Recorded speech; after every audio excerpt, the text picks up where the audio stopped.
It's April 4th, 6:15 at night, and we have left Le Havre, headed up the Seine, and here's the wave action on the banks of the river.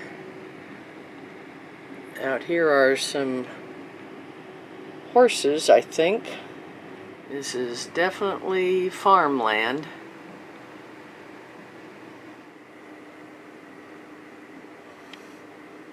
They got tractor eggs here too. Well, this canal has led us to a bridge. It is not the Pont de Normandy, but it looks like the Golden Gate Bridge in miniature. It's a suspension bridge. Over here's a little yacht harbor. Before we go under the bridge, we have to go through a lock. So I've moved to the bow of the ship. I'm not going outside, it's cold. But here we are in a lock. And then we'll go under the bridge. We're out from the lock. We are going under the mini Golden Gate Bridge. And we are into the Seine where the tide is out. This far down, it's influenced by the tides.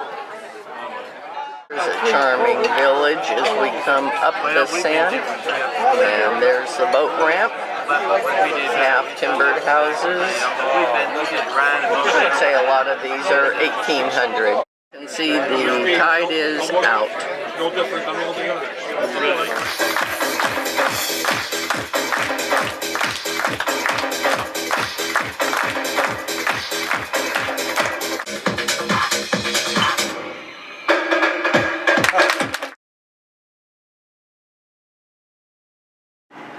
Here's the view out our window, just a few feet away here in a town called Andelys.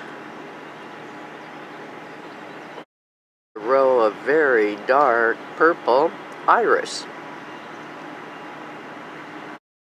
Well, here we are, the front of the ship, the Seine River, the town of Les Andelys, and that's Castle Galliard, built by Richard I. We're gonna hike up there, I think.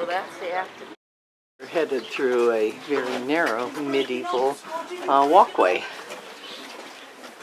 I guess you could get a horse through here.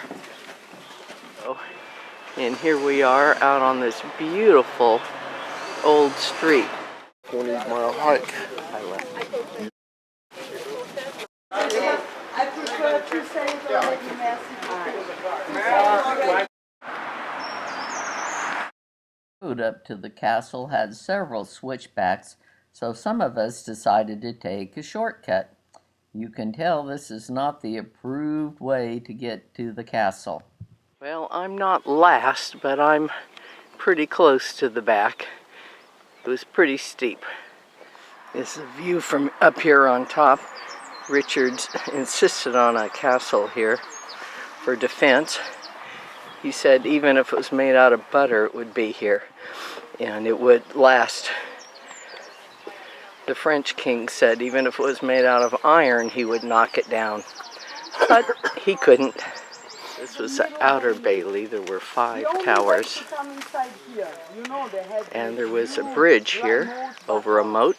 It is and was a dry moat. Castle was finished in 1197, and Richard died in 1198. There's a major cliff down there, and you can see how far down the road is today. Good defensive position.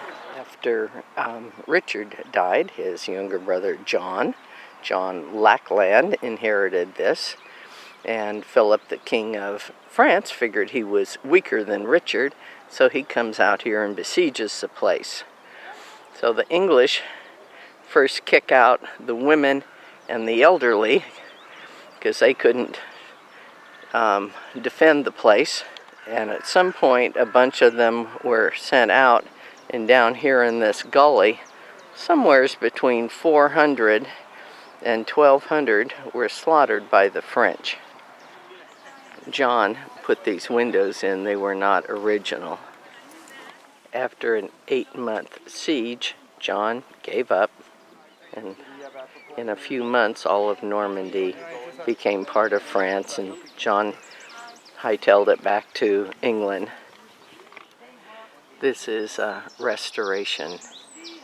It didn't survive through the period of when it was taken apart. Notice the curved lines on the exterior. Arrows kind of hit at an angle and slid off. So the round towers with the curves on it was an Arab invention. I'm sure the Crusaders picked it up and thought it was a great idea. Entering a castle, they had these kill holes, and we'd been taught that they dropped hot oil, but that was too expensive. Even hot water was too valuable. The latest theory is that it was hot sand. There's plenty of that around here, and in other places too. Here's what it originally looked like. The Duke of the Anjou, okay, that's why we call it Angevinian Empire, because the Anjou is the smallest part, merci beaucoup, the smallest part of all this empire. So here you have southern England, okay, you can imagine here it's going high like this. You have the Normandy with Rouen, les Andelys, Brittany, Anjou, the Poitou and Aquitaine, okay, and the Gascogne. And blue is what is? It's not that big, so that's why maybe you understand better why. Philip II, he was so interested in to make bigger his there's Burgundy down there. royaume. It got bigger. And also, Philip II, Philip Auguste, was the first king who called himself the King of France. Okay, all the others before, they called themselves the King of the Franks. You see the difference? Okay. Here's the castle keep,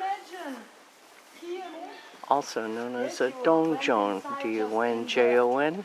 There's no entrance on the ground floor.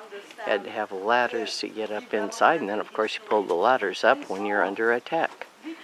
This tower had 2 more stories on top, but they haven't rebuilt them yet.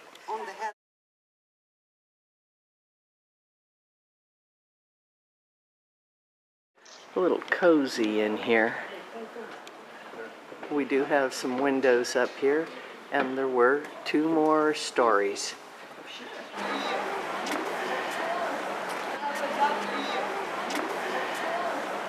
Oops. Notice the different, the brickwork and the half-timbered, that's very typically Norman. And the gateway is also very typical. There's an inn, a hostelry, 1751.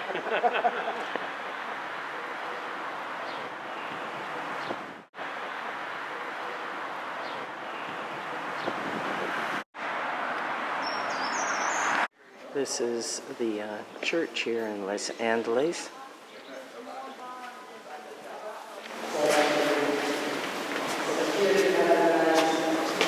Nicolas Poussin's student.